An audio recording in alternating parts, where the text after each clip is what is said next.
제가 2002년도쯤인 것 같습니다. 대학원 다닐 때 아프리카에 한번 간 적이 있습니다. 아프리카 중에 제일 남쪽에 있는 나라 어디일까요?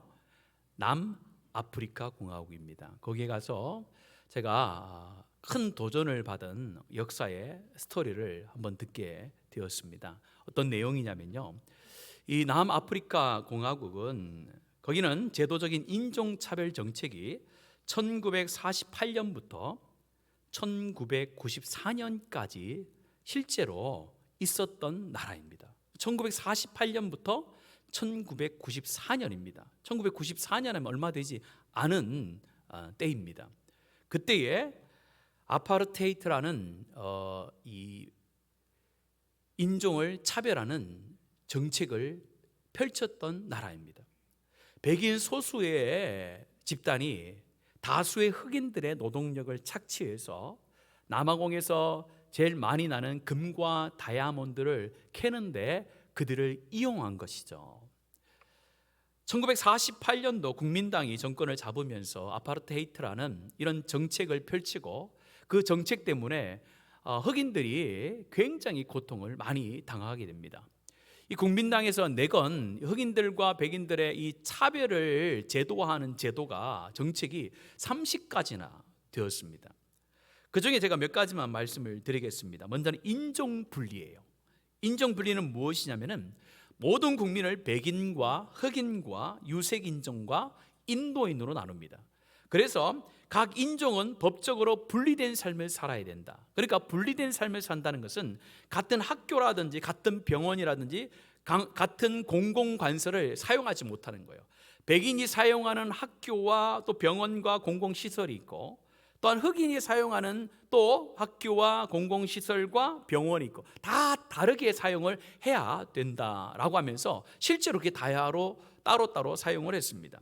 또 거주지 분리의 법이 있어가지고 이 소수인 백인들이 이 국가의 전체를 다 사용하고 흑인들은 수많은 대부분의 인구를 차지하고 있었던 흑인들은 작은 지역에서 빈민으로 살아가는 그런 정책을 펼치게 되어졌습니다. 그래서 지금도 그 역사의 잔해로 남아프리카 공화국이라고 하잖아요. 그 공화국에 가면은 그 남아프리카 안에 흑인 자치 국가가 있습니다. 독립된 국가입니다. 레소토라는 나라가 있고 스와질란드라는 나라가 있습니다. 스와질란드라고도 하고 에스와틴이라고도 하는데 에스와틴이 지역에 스와 지족이 살기 때문에 스와질란드라고도 합니다.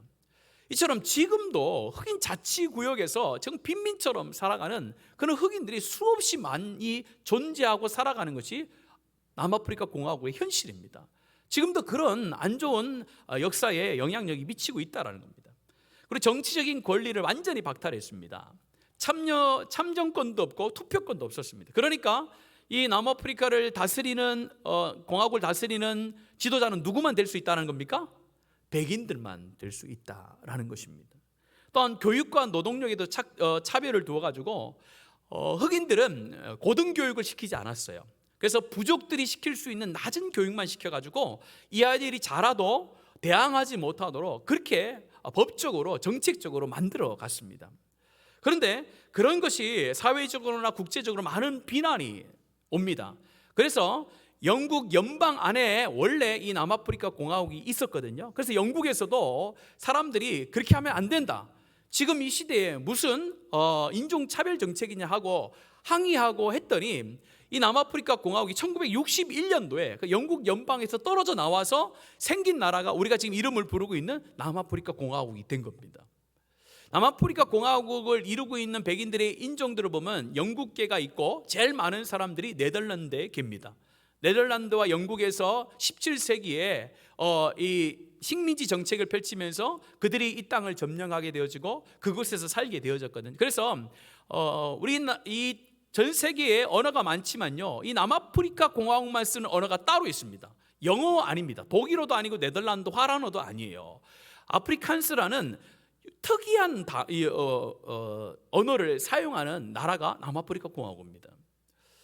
그래서 나중에 1990년도입니다. 1990년도에 클레르크 대통령이 취임한 뒤에 이제 역사가 바뀌기 시작하는데요. 그가 넬슨 만델라, 그러니까 무저항 정책을 펼치면서 이 차별 정책에 대해서 반대를 했던 그분을 옥에 가뒀었는데, 이 클레르크 대통령이 넬슨 만델라 대통령을 석방시킵니다. 그리고 아파르테이트라는 이런 차별 정책을 폐지를 시켜요. 대단한 분이죠. 그래서 1994년도에 선거를 이제 치르게 됩니다. 그래서 흑인 대통령이 처음으로 흑인들의 손에서 뽑히게 되는데, 그분이 누굽니까? 넬슨 만델라가 되는 거예요.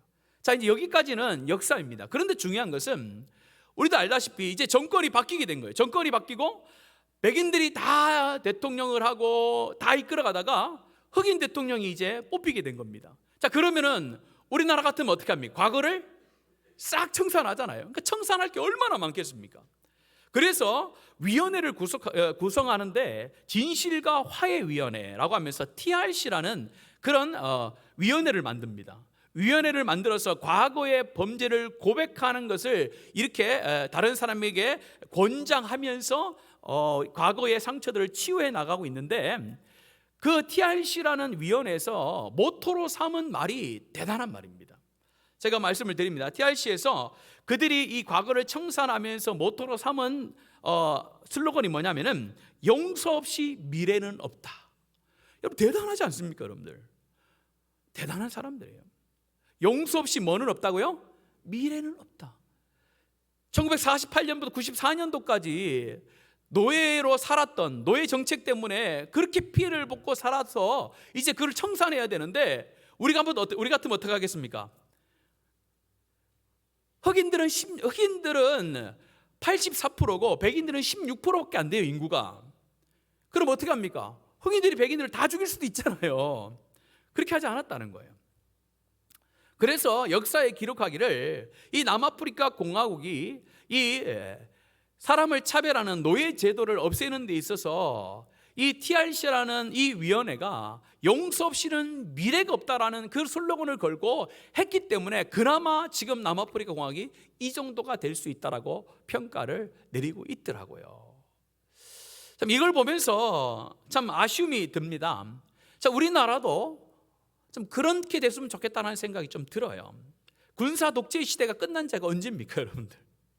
꽤 오래됐잖아요. 그리고 정권도 여러 번 바뀌었습니다. 그리고 지도자도 여러 명 바뀌었어요. 자, 그러면 우리가 이제는 어디로 향해 나가야 됩니까?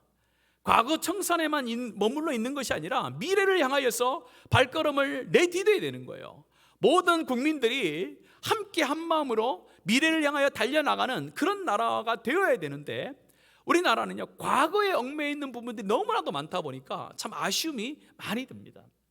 과거를 청산해서 우리가 그들의 범죄를 밝혀내고 그들을 옥에도 넣고 그들을 어떻게 벌도 주고 벌금도 매기고 하는 것이 우리 잘해요.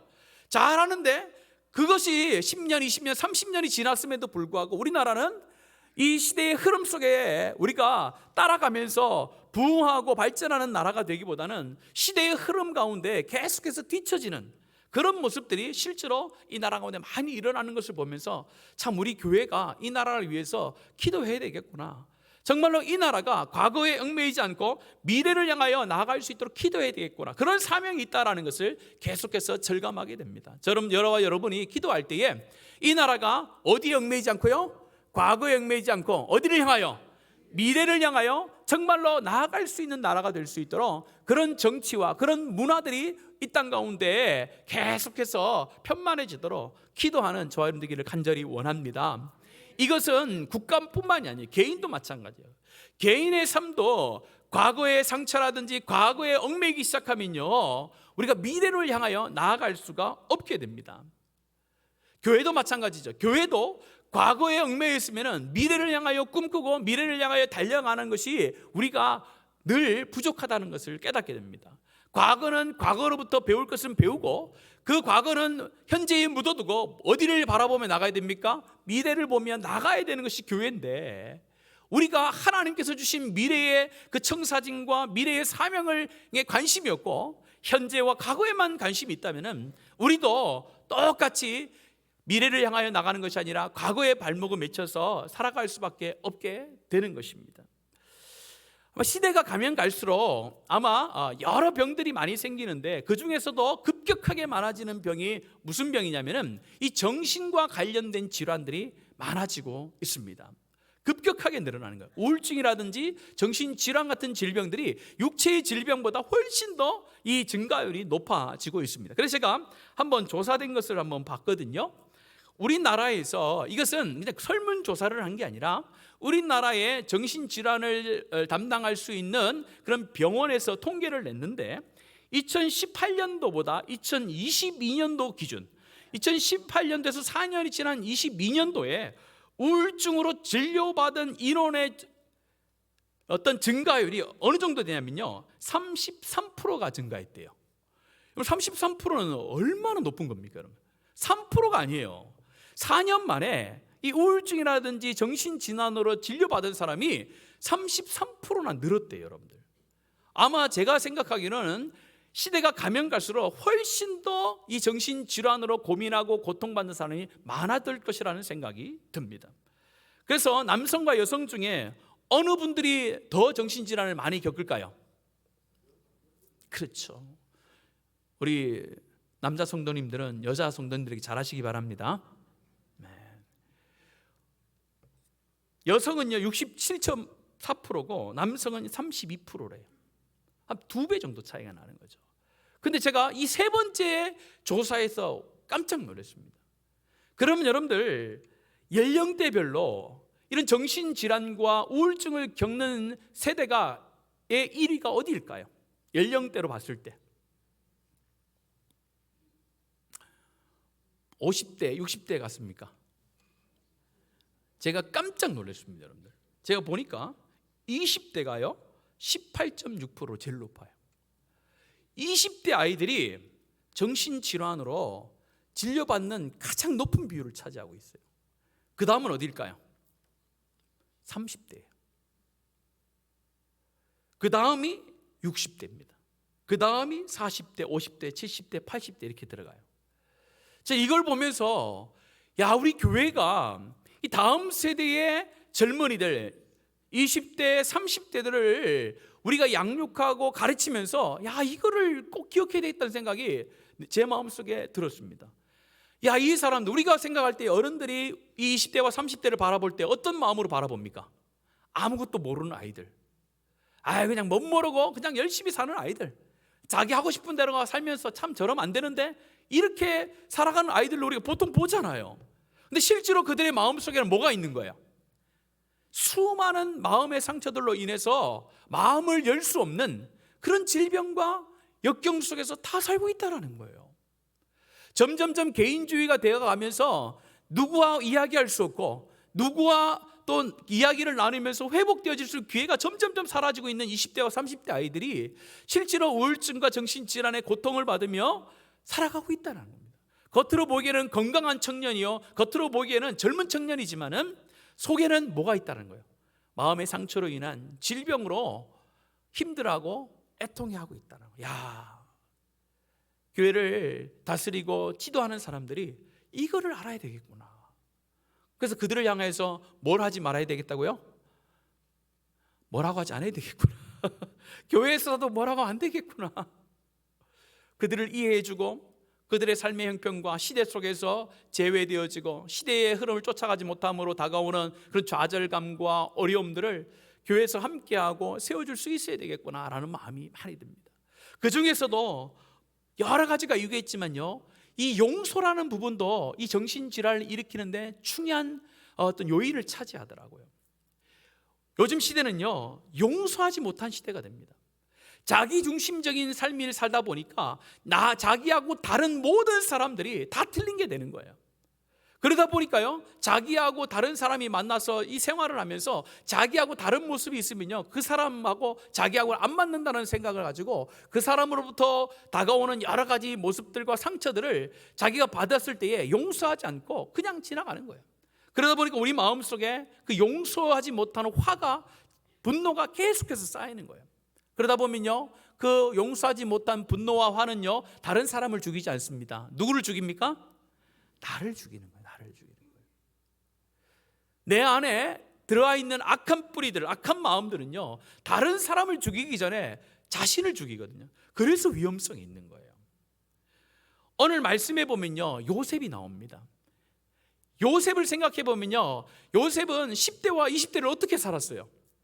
정말로 불우하게 살았어요. 뭐 돈이 없어서, 먹을 것이 없어서 불우했다라기보다는 너무나도 큰 충격과 큰 상처를 받고 살아갈 수밖에 없는, 오늘날로 말하면 늘 이 병원에 가서 우울증 치료받고 정신 질환 치료받고 대인 기피증 공황 장애에 대해서 치료를 받아야 될 사람이 요셉입니다.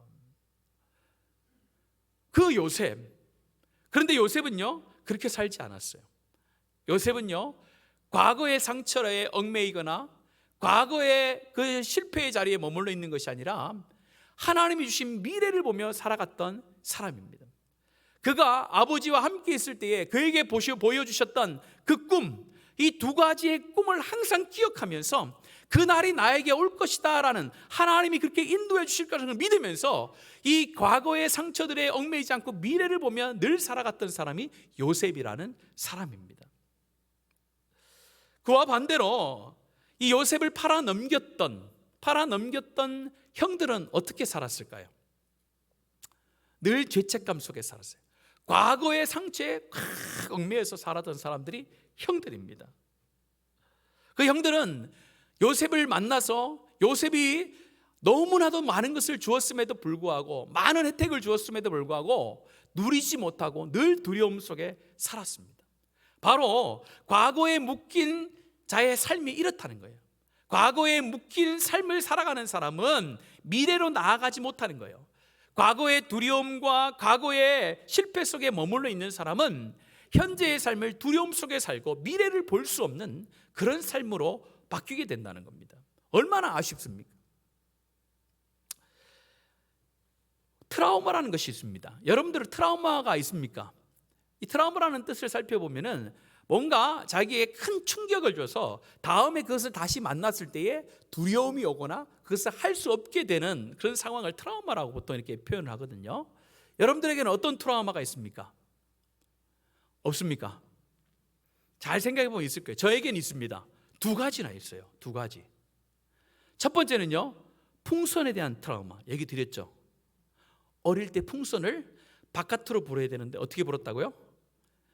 입으로 마시다가 그것이 목에 걸려가지고 죽을 뻔했습니다. 그래서 풍선 잘 안 불어요. 저는 저한테 풍선 불어달라고 하지 마세요. 풍선을 잘 안 불어요. 또 하나는요, 뭐라고 말씀드렸습니까? 이전에 말씀을 드렸는데 빨대요. 빨대를 사용하지 않습니다. 저는 왜 사용하지 않냐면 제가 어릴 때 기억이 생생하게 납니다. 어떤 아주머니가 오셔가지고 제가 너무 귀엽게 생겼으니까 요구르트에다가 긴 빨대 있죠, 얇으면서 긴 빨대, 옛날에 쓰던 긴 빨대를 탁 끼워가지고 저한테 먹으라고 이렇게 주셨어요. 제가 어리다 보니까 저한테 준다고 입에 넣는다는 것이 어디에 넣었을까요? 그렇죠, 코에 넣었습니다. 코피가 어린 나이에 얼마나 많이 났는지, 그때부터 제가 빨대를 먹을 때는요 다시 봅니다. 입으로 넣어야지. 귀찮아서 빨대를 사용 안 해요. 근데 잘라서 먹습니다. 저 이런 트라우마는요 그냥 살면서 있어도 되는 트라우마죠. 빨대를 사용 안 하고 컵에 넣어서 먹으면 되고, 풍선 있는데 안 가면 돼요. 근데 그거 말고 여러분들 가정에서 부모로부터, 여러분들의 어떤 친한 친구와 친한 동료, 그런 사람들로부터 정말로 씻을 수 없는, 해결할 수 없는 상처와 트라우마가 여러분들이 생겼다고 생각해 보세요. 그런 것들 받았다고 생각해 보세요. 사람을 대하는 게 쉬울까요? 어렵습니다. 그런 상처가 있는 사람은 다른 사람과 사귀면서 깊은 관계를 맺기가 너무 힘든 거예요. 한번 배신을 당해본 사람은요 다른 사람을 잘 믿을 수가 없어요. 왜 그래요? 그 상처가 있는 거예요. 그런 상처가 우리를 미래를 못 나가게 하는 거예요. 그래서 오늘 요셉의 형들은 두려웠던 겁니다. 과거에 요셉을 30년 전에 팔았던 그 기억, 그 죄책감 속에서 지금 요셉과 같이 있으니까 얼마나 두려운 거예요. 그러면서 오늘 말씀을 한번 보세요. 오늘 15절 말씀 같이 읽습니다. 시작. 요셉의 형들이 그들의 아버지가 죽었음을 보고 말하되 요셉이 혹시 우리를 미워하여 우리가 그에게 행한 모든 악을 다 갚지나 아니할까 하고, 이제 요셉과 그의 형들의 아버지인 야곱이 죽게 됩니다. 죽고 나서 더 두려움이 온 거예요. 아버지가 있을 때는 보통 이 이스라엘에서는 보복을 하지 않는 거예요. 자신의 아버지가 있을 때는 형제끼리 원수가 맺혀져 있어도 보복을 하지 않아요. 그런데 아버지가 돌아가고 나시면은 보복하는 경우들이 있었거든요. 그러다 보니까 요셉의 형들이 아버지 있을 때는 아버지 때문에 우리를 봐줬는데 이제 아버지가 돌아가시고 나니까 어떻게 됐다고요? 이제 요셉이 칼을 너무나도 오랫동안 갈았으니까 단칼에 우리가 목이 날아가겠다라는 그런 두려움이 확 든 거예요. 너무 두려웠던 거죠. 이런 사건이 기드온에게도 있었잖아요. 기드온이 아내를 많이 두고 첩도 둬가지고 70명의 아들들이 있고 첩의 아들들이 있었는데, 그 중에 아비멜렉이라는 첩의 아들이 이 기드온이 죽은 다음에 70명의 아들을 이렇게 꼬셔가지고 올라오라 해가지고 하루아침에 다 죽여버리잖아요. 실제로 그런 게 이스라엘 역사 가운데도 있거든요. 그러니까 그들이 얼마나 두려웠으면 16절 한번 보세요. 16절에 이렇게 이야기합니다. 함께 읽습니다. 요셉에게 말을 전하여 이르되 당신의 아버지가 돌아가시기 전에 명령하여 이르기를. 요셉에게 핑계를 대는 거예요. 요셉아, 너의 아버지 있잖아, 너의 아버지 그 야곱이 죽기 전에 유언을 했다. 근데 요셉은 못 들었어요. 유언을 했는데 유언을 어떻게 했느냐. 17절 함께 읽습니다. 시작. 너희는 이같이 요셉에게 이르라. 내 형제들이 내게 악을 행하였을지라도 이제 바라건대 그들의 허물과 죄를 용서하라 하셨나니 당신 아버지의 하나님의 종들인 우리 죄를 이제 용서하소서 하매 요셉이 그들이 그에게 하는 말을 들을 때에 울었더라. 뭐라고 이야기합니까? 형들이 내게 악을 행하였을지라도 이제 바라건대 그들의 허물과 죄를 용서하라고 그렇게 유언을 남겼다. 그러니까 우리를 용서해 주라. 이렇게 부탁 아닌 부탁을 하는 거예요. 그런데 그 말을 듣고 요셉이 어떻게 반응을 보입니까? 17절 맨 마지막에 보니까 뭐 했다고요? 울었더라. 이렇게 얘기하는 거예요. 요셉이 생각할 때 너무나도 아쉬웠던 거예요. 요셉은 이미 형들을 어떻게 했다고요? 용서했거든요. 이미 용서했어요. 용서했는데 형들은 지금까지 나하고 같이 있으면서 정말 좋은 관계, 정말로 함께하는 친밀한 관계인 줄 알았는데 형들은 그렇지 않았던 거예요. 두려움 속에서 늘 하루하루를 살았던 거예요. 그걸 듣는 순간에 형들이 내가 그렇게 풍성한 곡식과 각축들과 양식까지 넉넉하게 줬는데 그거를 누리지 못하고 늘 가시방석 속에서 방석같이 살았구나. 그런 생각이 드니까 얼마나 슬펐겠습니까? 그러니까 울었다라고 이렇게 얘기를 하는 거예요. 얼마나 아쉬운 장면입니까? 이것을 인간의 어떤 그런 모습으로도 볼 수 있지만은 하나님과 우리 관계에도 적용시켜 볼 수가 있습니다. 하나님께서 우리를 이미 용서하신 줄로 믿습니다. 하나님께서 우리를 용서하셨어요.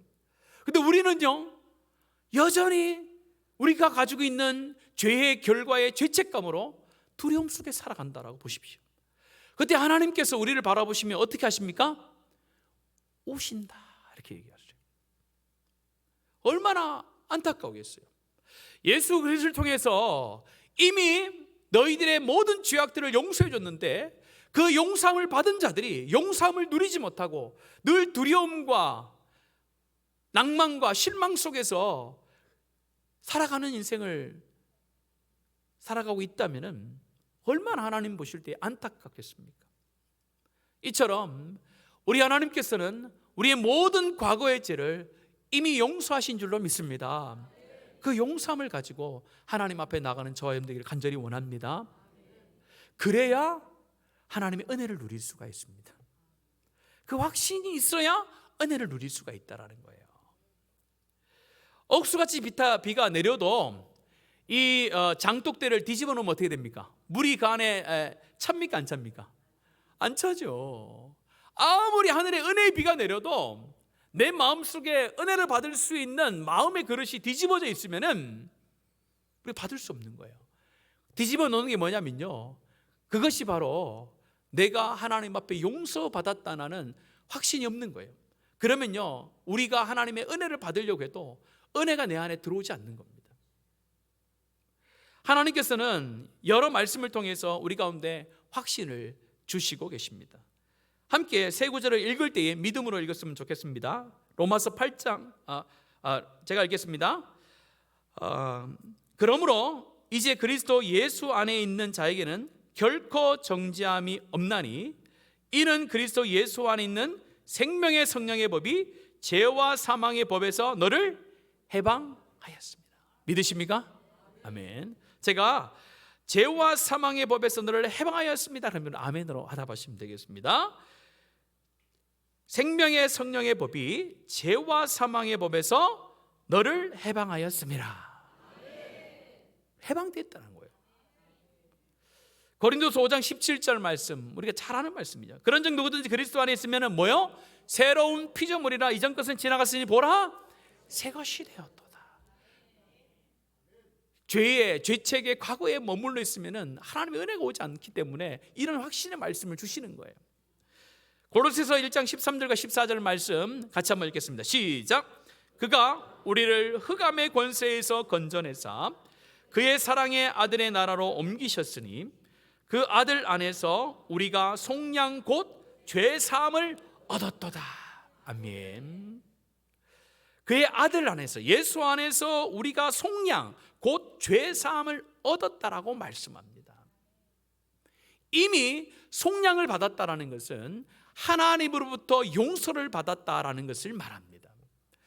제가 금요 기도회 시간에 말씀을 드렸는데 다시 한번 말씀을 드리겠습니다. 하나님의 말씀에 보면은 뭐라고 기록되어져 있냐면 마가복음 11장에 보면은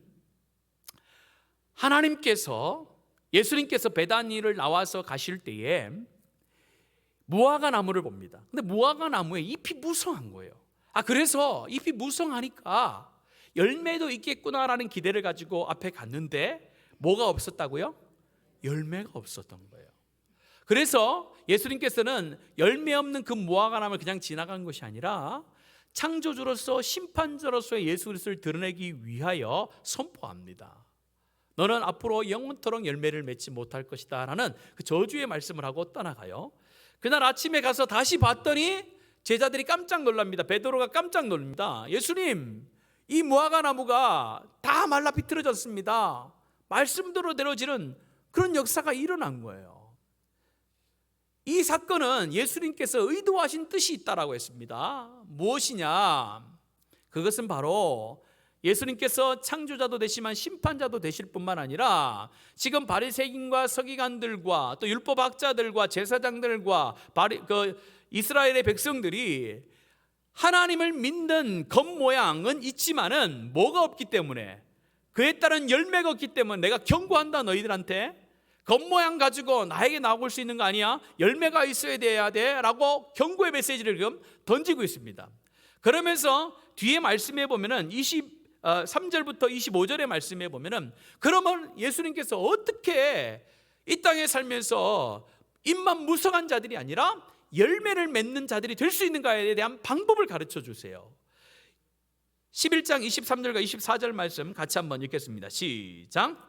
내가 진실로 너에게 이르노니 누구든지 이 산더러 들리어 바다에 던져지라 하며 그 말하는 것이 이루어질 줄 믿고 마음에 의심하지 아니하면 그대로 되리라. 그러므로 내가 너희에게 말하노니 무엇이든지 기도하고 구하는 것은 받은 줄로 믿으라. 그리하면 너희에게 그대로 되리라. 아멘. 예수님께서 제자들에게 말씀하는 거예요. 야, 열매를 맺기 위해서는 어떻게 되느냐? 하나님을 믿어야 된다. 하나님 신뢰해라. 그 다음에 뭐 하라고요? 기도하라는 거예요. 하나님을 믿고 신뢰하고 기도하면은 하나님께서 그 말씀대로 이루어지는, 그 기도대로 이루어지는 놀라운 역사를 너에게 보여줄 것이다 라고 하면서 기도하고 하나님을 신뢰하라고 명령을 내려요. 자, 여기에서 딱 끝나면 우리는 기도하고 뭐 하면 됩니까? 하나님이 신뢰하며 나아가면 돼요. 근데 하나님께서 마지막 25절에 딱 하나의 단서를 달아요. 단서를 달아요. 같이 읽습니다. 시작. 서서 기도할 때에 아무에게나 혐의가 있거든 용서하라.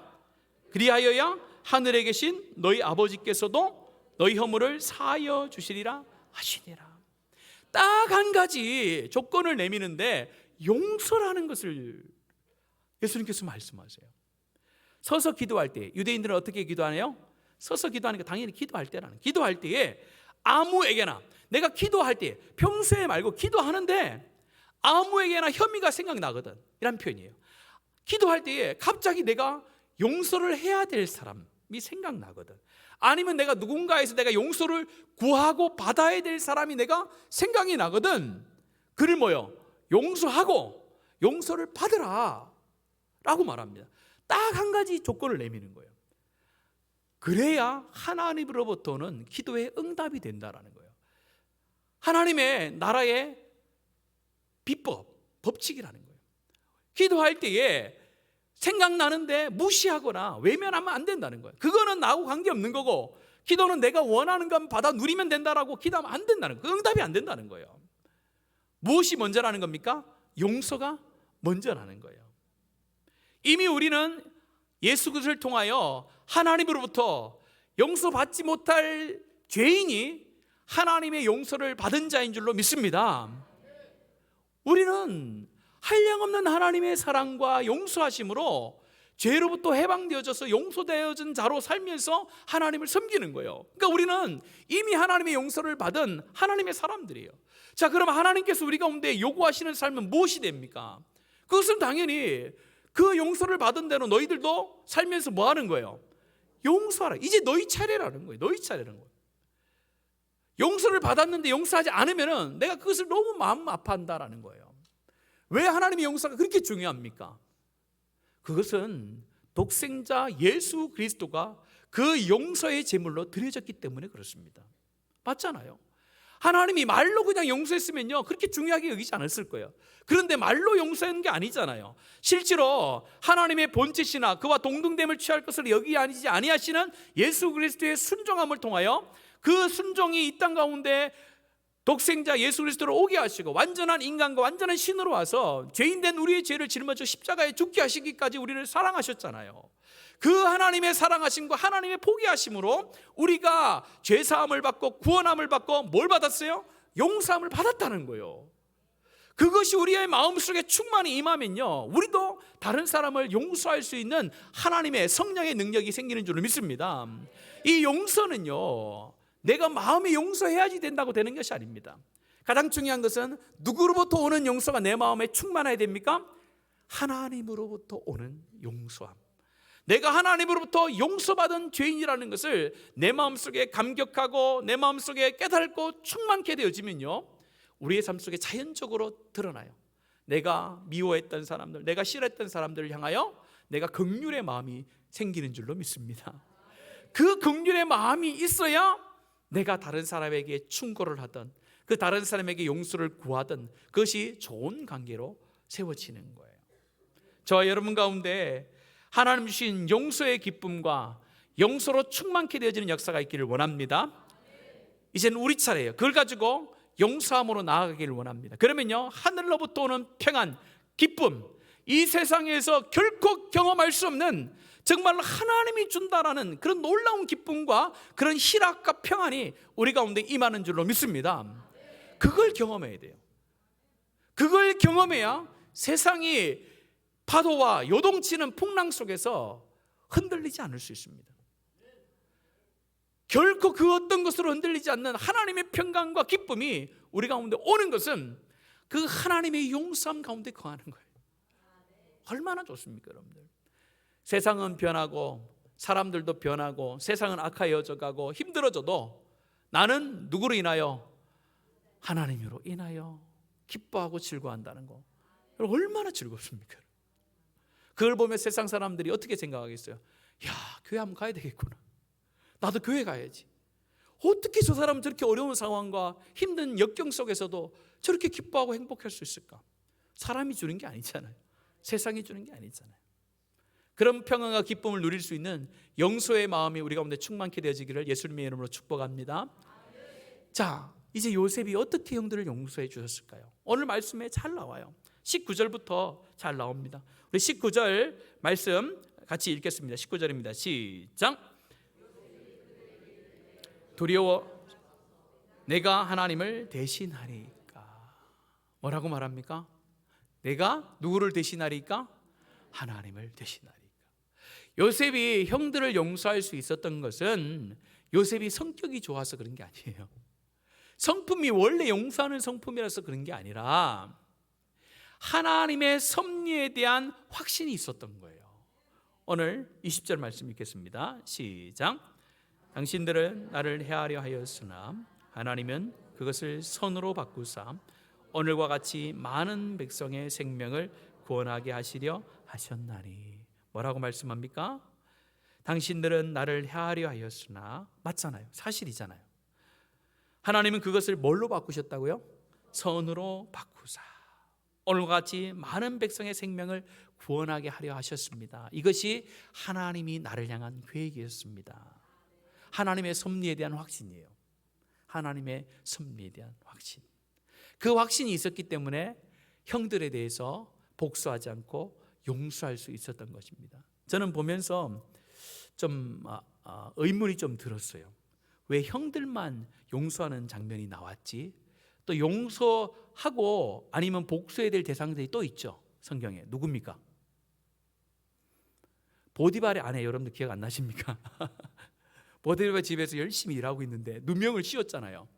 그러면 저 같았으면 어떻게 했을까요? 제가 총리가 딱 됐을 때 보디발의 아내 잡아오라고. 잡아오라 해가지고 그때 거짓말했지. 할 수 있잖아요. 성경에 기록은 안 돼 있어요. 기록은 안 돼 있지만은 오늘 말씀에 비춰봤을 때 요셉이 보디발의 아내를 어떤 것으로 생각할 수 있습니까? 용서했음을 알 수 있는 거죠. 또 한 명 더 있죠. 그래가지고 감옥에 가요. 감옥에 가지고 거기에서 누구를 만납니까? 떡 굽는 그를 만나잖아요. 그래서 해석해 주면 나가면은 자기를 바로 풀어준다고 약속했잖아요. 근데 안 지켰잖아요. 자기가 총리가 됐을 때 그 사람 퇴직하고 없어서 불러왔을 거예요. 빨리 불러온나? 이 사람이 말이야, 약속해놓고 안 지켜? 내가 옥에서 얼마나 고생했는데. 복수하고 처단할 수 있잖아요. 근데 오늘 성경 기록되지 안 돼 있어요. 그것은 뭘까요? 요셉이 그것 또한 하나님의 섭리인 줄 알았던 거죠. 바로 이거예요. 하나님께서 세상으로부터 악한 영향력, 악한 사람들을 만나서 우리가 피해를 보고 힘들 수도 있습니다, 여러분들. 그러나 하나님께서는 그런 것까지도 뭘로 바꾸신다고요? 선으로 바꾸시는 하나님인 줄로 믿습니다. 그것이 하나님의 섭리를 믿는 거예요. 그거를 믿어야 우리 가운데 감사가 있을 수 있고, 그걸 믿어야 용서가 되는 거예요. 그걸 안 믿는데 어떻게 용서가 될 수가 있어요? 그러면서 우리는 어디의 자리에 올라서지 않아야 돼요? 하나님의 자리에 올라서지 않아야 돼요. 오늘 요셉이 잘한 게 이거예요. 어찌 내가 하나님을 대신하리까? 우리는 그렇게 하잖아요. 우리가 다른 사람을 만나면요, 내가 심판자가 되는 거예요. 내가 심판자가 돼가지고 저 사람은 저러니까 안 돼. 땡. 땡. 저 사람은 저러니까 안 맞아. 땡. 전부 기준을 누가 잡는 거예요? 자기가 잡는 거예요. 자기가 심판자가 되는 거예요. 자기가 주권자가 돼가지고 자기가 안 맞으면 모든 게 다 틀린 거예요. 그러면 누구를 용서할 수가 없습니다, 여러분들. 하나님께서는 하나님의 자리에 결코 인간이 올라서기를 원치 않으세요. 저희 여러분이 하나님 안에서 늘 순종하며 십자가 밑에 엎드리는 삶을 살기를 간절히 원합니다. 십자가 위를 넘어서 그 심판자의 자리, 거기에 올라서면 안 되는 거예요. 그래서 우리는 정죄하는 것을 뭐 해야 될까요? 멈춰야 됩니다. 인간과 인간은 사랑의 관계지 정죄의 관계가 철코 아닙니다. 우리 하나님께서도 내가 너희를 뭐하지 않는다 하셨어요? 정죄하지 않으니, 이렇게 있잖아요. 하나님도 예수 그리스도를 통하여서 구원받은 자를 정죄하지 않는데, 같은 죄인 된 자들이 정죄한다는 것은 그 사람은 하나님의 자리에 올라가는 것이 되기 때문에 그렇습니다. 우리는 정죄하기보다는 그 사람을 향하여 진짜 사랑하는 마음을 가지고 위로하고 격려하고 또한 그 사람이 정말 잘못된 길로 갔을 때는 하나님의 사랑과 용서하는 마음을 가지고 충고하고 권고해 줘야 돼요. 그래서 함께 세워져 나가야 되는 것입니다. 오늘 읽었던 본문은 창세기 50장에 나와요. 여러분, 창세기 50장이 엄청 중요한 장입니다. 창세기 49장에 무엇이 나옵니까? 49장에는 야곱이 12지파가 되어지들 자기 아들들을 다 손자들을 부릅니다. 불러서 각 지파가 되어질 그 아들과 손자들에게 하나님의 축복을 쫙 줘요. 딱 준 다음에 이제 인생을 마감해요. 그러면서 오늘 50장이 나와요. 50장은요 용서에 관련된 거예요. 요셉의 용서. 그리고 요셉이 죽습니다. 그리고 다음에 출애굽이 시작되는 거예요. 자, 이것은 무엇을 얘기하면은 이 족장시대, 아브라함으로부터 시작되어진 족장시대가 이제 마감을 하고 이제는 이스라엘 민족의 공동체가 첫 시작되어지는 장면이 오늘 이 50장에서 시작되는 거예요. 이제 출애굽하여지는 이스라엘 백성들은 한 족장의 집안이 아니에요. 이스라엘은 하나님의 나라, 하나님의 공동체로서 의미가 부각되기 시작되는 거예요. 이제 하나의 족장의 시대에서 하나님 나라라는 그런 하나님의 나라를 펼쳐나가는 그 과정 속에서 가장 중요한 것이 뭐냐면 용서라는 거예요. 용서가 이 하나님 나라를 세워가는 첫 기초와 밑바탕이 됐다는 것을 오늘 이 창세기 50장 우리 가운데 가르쳐 주는 거예요. 우리 교회의 시작은 뭐로부터 시작됐습니까? 용서로부터 시작된 줄로 믿습니다. 교회는 하나님의 부름을 받은 자잖아요. 부름을 받은 자들의 모임을 에클레시아 교회라고 한단 말이에요. 그 용서함을 받은 자들의 모임은 뭐예요? 교회가 되잖아요. 그래서 교회의 첫 시작은 하나님의 용서로부터 시작한 거예요. 그러니까 교회의 첫 시작이 하나님의 용서면은요 끝도 용서가 되어야 되는 거예요. 그래서 오늘 제가 설교의 제목을 뭘로 잡았습니까? 같이 한번 읽어볼까요? 시작. 새로운 시작은 그렇죠. 다른 것은 다 잊어버려도 오늘 이 제목만 기억하시면 됩니다. 새로운 시작은 뭘로부터요? 용서로부터다. 하나님의 나라의 시작도 하나님의 용서로 시작됐습니다. 하나님의 공동체는 당연히 용서로부터 시작돼야 되는 거예요. 우리가 많은 계획을 세울 수 있습니다. 철두철미한 계획을 세우고 철두철미한 행정을 가지고 철두철미하게 사람도 관리하고 또 사역을 할 수도 있어요. 그게 다가 아니라는 거예요.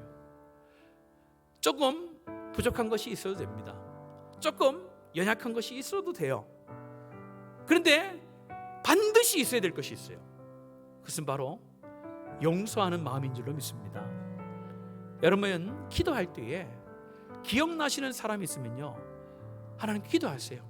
하나님 저 사람을 용서할 수 있는 긍휼의 마음, 하나님이 나를 사랑하여 주셔서 이 땅에 오신 하나님, 그 놀라우신 하나님의 사랑이 내 마음 가운데도 있게 해주십시오.